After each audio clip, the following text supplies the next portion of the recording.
कौन बनेगा नेता। नगर निगम के चुनाव पास आने वाले थे। पूरे कानपुर शहर में टिकट को लेकर मारामारी शुरू थी, लेकिन सबसे ज्यादा चर्चा में वार्ड नंबर 40 की सीट थी। वो इसलिए क्योंकि इस बार वहां की सीट महिला के लिए आरक्षित थी। अब सवाल ये था कि चुनाव लड़ेगा कौन। इससे पहले ठाकुर साहब वहां से पार्षद थे और इस बार उन्होंने अपनी पत्नी सीमा ठाकुर को टिकट दिलवाई और ठाकुर साहब की शान के कारण सीमा जी ने 20,000 वोटों से चुनाव जीत लिया। अरे बधाई हो सीमा भाभी, अब तो आप वार्ड की पार्षद बन गई हैं। अब तो हमारे काम आप ही करवाएंगी। अरे ये तो सिर्फ नाम की पार्षद बनी है, वो तो महिला सीट आ गई, वरना पार्षद तो मुझे ही बनना था। अब भले ही चेहरा इसका होगा, लेकिन पावर तो मेरी ही होगी।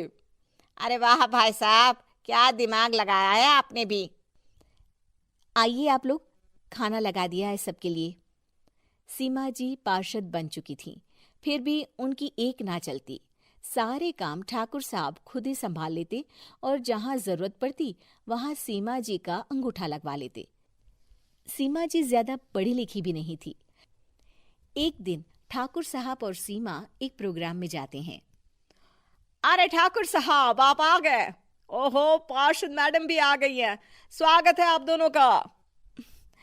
लगता है हमारे पार्षद फंड का सही इस्तेमाल हो रहा है। चलिए अब उद्घाटन करते हैं।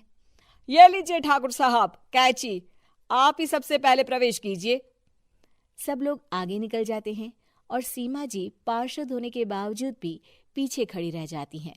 वो देखती हैं कि वेलकम बोर्ड पर उनका नाम है, लेकिन महिला होने के कारण कोई उनका सम्मान नहीं कर रहा। अगले दिन एक आदमी उनके घर आता है। अरे ठाकुर साहब नमस्कार। कल ना हम नोटिस किए कि हमारा घर तो अवैध है और नगर निगम वाले उसे तोड़ने आ रहे हैं। अरे कुछ कीजिए ना ठाकुर साहब। देखो भाई, मैं तो ज्यादा कुछ कर नहीं सकता, पर अगर तुम सबकी जेब गर्म कर दो तो कुछ हो सकता है। कुल मिलाकर 4 लाख लगेंगे। अरे 4 लाख ठाकुर साहब? अरे भाई, मैं अपने लिए नहीं मांग रहा हूँ। दरोगा है, इंजीनियर बाबू है, बड़े साहब है, सबको देना पड़ता है ना थोड़ा थोड़ा। बोलो है मंजूर? तभी वहां अचानक सीमा जी आ जाती हैं।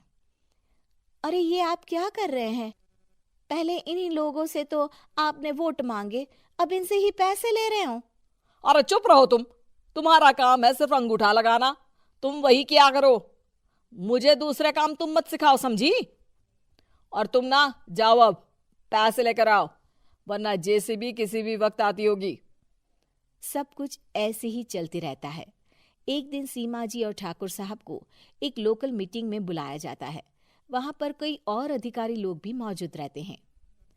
अब मैं चाहूंगा कि ठाकुर साहब हमारे बीच 2 शब्द कहें। मेरे प्यारे भाइयों और बहनों, आज मेरा सौभाग्य है कि मैं आप सबकी सेवा दिन रात कर पा रहा हूं। आपने मेरी पत्नी को भारी मतों से जिताया है, इसलिए मैं आप सभी का शुक्रगुजार हूं। मैं आप सबसे वादा करता हूं कि हमेशा की तरह हमारे वार्ड में किसी को कोई तकलीफ नहीं आने दूंगा। सभी लोग तालियां बजाने लगते हैं। अब मैं माननीय पार्षद मैडम को स्टेज पे बुलाना चाहूंगा। अपने नाम को बुलाया सुनकर सीमा जी एकदम चौंक जाती है। उन्हें बिल्कुल उम्मीद नहीं थी कि इतनी बड़ी जगह उन्हें मंच पर बुलाया जाएगा।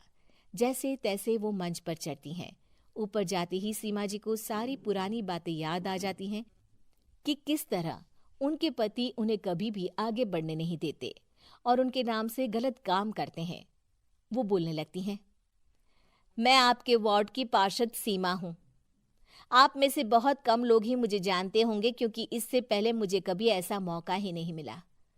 सारे मौके मेरे पार्षद पति यानी आपके ठाकुर साहब ही लेते रहे, लेकिन आज ये मौका मुझे मिला है तो मैं इसे ऐसे ही नहीं जाने दूंगी। मैं आपको ये बताना चाहती हूँ कि आपके ठाकुर साहब मेरे नाम की आड़ में गैर कानूनी काम करते हैं, जिस पर अंगूठों के निशान मेरे होते थे। इसीलिए मैं अपनी गलती मानती हूँ और आज अपने पद से इस्तीफा देती हूँ, ताकि आगे से कोई गलत काम ना हो पाए।